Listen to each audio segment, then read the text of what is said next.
শুক্রবার রাষ্ট্রীয় সফরে বাংলাদেশে আসছেন মালয়েশিয়ার প্রধানমন্ত্রী আনোয়ার ইব্রাহিম।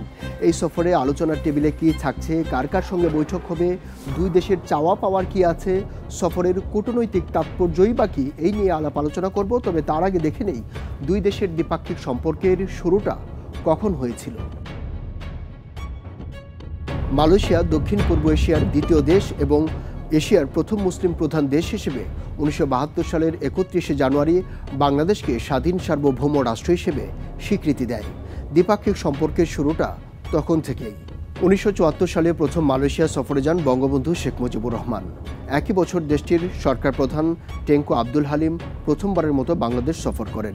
এরপর 1983, 93 ও 99 সালে বাংলাদেশে আসেন দেশটির সাবেক প্রধানমন্ত্রী মাহাথির মোহাম্মদ। আর শেখ হাসিনা 2000, 2010 ও 2014 সালে মালয়েশিয়া সফর করেন। আর সবশেষ 2013 সালে মালয় প্রধানমন্ত্রী নাজিব রাজ্জাক ঢাকায় আসেন। অর্থাৎ গত এক দশকের মধ্যে কোনো সরকার প্রধানই রাষ্ট্রীয় সফর করেনি। অন্তর্বর্তী সরকারের প্রধান হিসেবে দায়িত্ব গ্রহণের পর প্রধান উপদেষ্টা প্রফেসর ডক্টর মোহাম্মদ ইউনূসকে গত 13ই আগস্ট মালয়েশিয়ার প্রধানমন্ত্রী টেলিফোনে স্বাগত জানান এবং শুভেচ্ছা বিনিময় করেন। একই সঙ্গে অন্তর্বর্তী সরকারকে সম্ভাব্য সব সহযোগিতার আশ্বাস দেন। এ সময় প্রধান উপদেষ্টা মালয়েশিয়ার প্রধানমন্ত্রীকে বাংলাদেশ সফরের আমন্ত্রণ জানান। পাশাপাশি দূতাবাসের মাধ্যমে উপদেষ্টার পক্ষ থেকে আমন্ত্রণপত্রও পাঠানো হয়। এর প্রেক্ষিতেই মালয়েশিয়ার প্রধানমন্ত্রী বাংলাদেশের সরকারি সফরে আসছেন।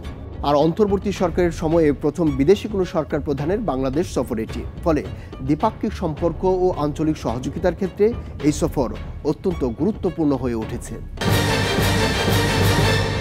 মালয়েশিয়ার প্রধানমন্ত্রীর সঙ্গে 58 সদস্যের প্রতিনিধি দলের সে দেশের পররাষ্ট্রমন্ত্রী, বাণিজ্য ও বিনিয়োগ মন্ত্রী, পরিবহন উপমন্ত্রী, ধর্ম বিষয়ক উপমন্ত্রী, 2 জন সংসদ সদস্য এবং পররাষ্ট্র মন্ত্রণালয়ের উচ্চপদস্থ কর্মকর্তা সহ আরও কিছু প্রতিনিধি আসছেন। সফরকালে রাষ্ট্রপতি এবং প্রধান উপদেষ্টার সঙ্গে দ্বিপাক্ষিক বৈঠক করবেন মালয়েশিয়ার প্রধানমন্ত্রী আনোয়ার ইব্রাহিম।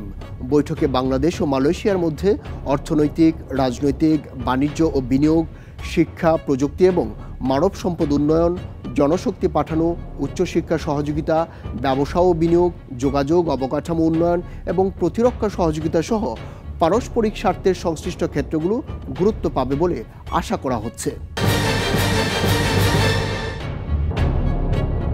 মালয়েশিয়া সৌদি আরবের পর একক দেশ হিসেবে বাংলাদেশের সবচেয়ে বড় শ্রমবাজার।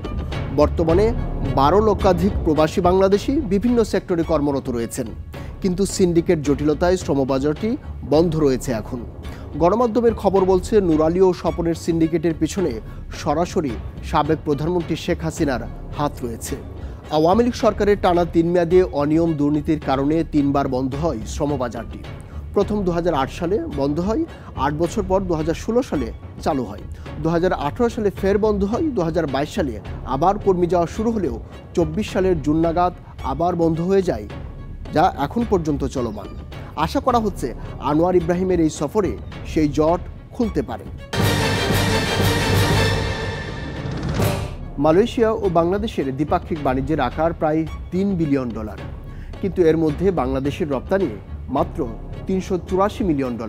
বাণিজ্য ঘাটতি ব্যাপক, তা কমাতে এফটিএ স্বাক্ষর হয় যাতে শুল্কমুক্তের সুবিধা পায় 300টি পণ্য, কিন্তু তাতেও বাণিজ্য ঘাটতি কমাতে পারেনি ঢাকা।